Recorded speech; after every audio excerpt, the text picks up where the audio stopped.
ಎಲ್ರಿಗೂ ನಮಸ್ಕಾರ. ನನ್ನ ಹೆಸರು ಅರವಿಂದ್ ರತನ್. ನೋಡಿ, ನಿಮ್ಮ ಲೈಫಲ್ಲಿ ಫೀಮೇಲ್ಸ್ ಯಾರಾದರೂ ಅಂದರೆ ನಿಮ್ಮ ವೈಫ್, ಗರ್ಲ್ ಫ್ರೆಂಡ್, ನಿಮ್ಮ ಮದರ್, ನಿಮ್ಮ ಸಿಸ್ಟರ್ ಯಾರಾದರೂ 9ನೇ ತಾರೀಕು, 18ನೇ ತಾರೀಕು ಮತ್ತು 27ನೇ ತಾರೀಕಲ್ಲಿ ಹುಟ್ಟಿದ್ರೆ ಈ ಇನ್ಫಾರ್ಮೇಷನ್ ನಿಮಗೆ ಅವ್ರನ್ನ ಹೇಗೆ ಹ್ಯಾಂಡಲ್ ಮಾಡಬೇಕು. ನೋಡಿ, ಈ 9ನ ನಾವು ಕಮಾಂಡರ್ಸ್ ಅಂತೀರಿ. ಅದೇ ಥರ ಫೀಮೇಲ್ ಎಂಟ್ರಪ್ರಿನರ್ಸ್ ಅಂತ ಹೇಳ್ತೀರಿ. 9ಸ್ ಫೀಮೇಲ್ ಎಂಟ್ರಪ್ರಿನರ್ಸ್ ಅಂದರೆ ಅವ್ರು ಏನಾದರೂ ಅವ್ರಿಗೆ ಮಾಡ್ತಾ ಇರಬೇಕು, ಅವ್ರು ಓಡಾಡ್ತಾ ಇರಬೇಕು.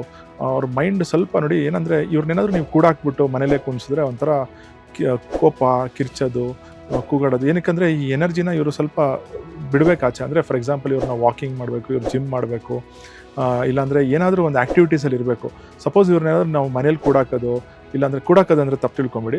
ಅಂದರೆ ಇವ್ರು ಯಾವಾಗಲೂ ಮನೇಲೇ ಇರೋದು, ಇಲ್ಲಾಂದರೆ ಎಲ್ಲೂ ಹೊರಗಡೆ ಹೋಗದೇ ಇರೋದು, ಇದೆಲ್ಲ ಮಾಡಿದಾಗ ಎನರ್ಜಿ ಬಿಲ್ಡಪ್ ಮಾಡ್ಕೊಂಬಿಡ್ತಾರೆ ಬಾಡೀಲಿ.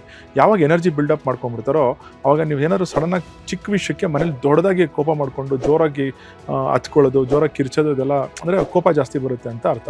ಸೊ ಈ ಪಾಯಿಂಟ್ನ ನೀವು ಅರ್ಥ ಮಾಡ್ಕೊಳ್ಳಿ. ಈ ಎನರ್ಜಿನ ಇವ್ರು ಆಚೆ ಬಿಡಬೇಕು ಅಂದರೆ ಫಾರ್ ಎಕ್ಸಾಂಪಲ್ ಫಿಸಿಕಲ್ ಆ್ಯಕ್ಟಿವಿಟೀಸ್ನ ಕಳಿಸಿ, ಇವ್ರಿಗೆ ಸ್ಪೋರ್ಟ್ಸ್ ಇದ್ದರೆ ಸ್ಪೋರ್ಟ್ಸ್ನ ಕಳಿಸಿ, ಇಲ್ಲಾಂದರೆ ಏನಾದರೂ ಜಾಬ್ಸ್ ಕಳಿಸಿ. ಅದೇ ಥರ ಒಂದು ಒಳ್ಳೆ ಕಮಾಂಡರ್ ಇವರು. ನೀವು ಒಂದು ಎಲ್ಲರನ್ನೂ ಕಮಾಂಡ್ ಮಾಡಿ ಡೈರೆಕ್ಟ್ ಮಾಡ್ತಾರೆ ಒಂದು ಒಳ್ಳೆ ಗೋಲ್ಸ್ಗೋಸ್ಕರ. ಈ ಇನ್ಫಾರ್ಮೇಷನ್ನ ಯೂಸ್ ಮಾಡ್ಕೊಳ್ಳಿ ಪಾಸಿಟಿವ್ ಆಗಿ. All the very best. Thank you.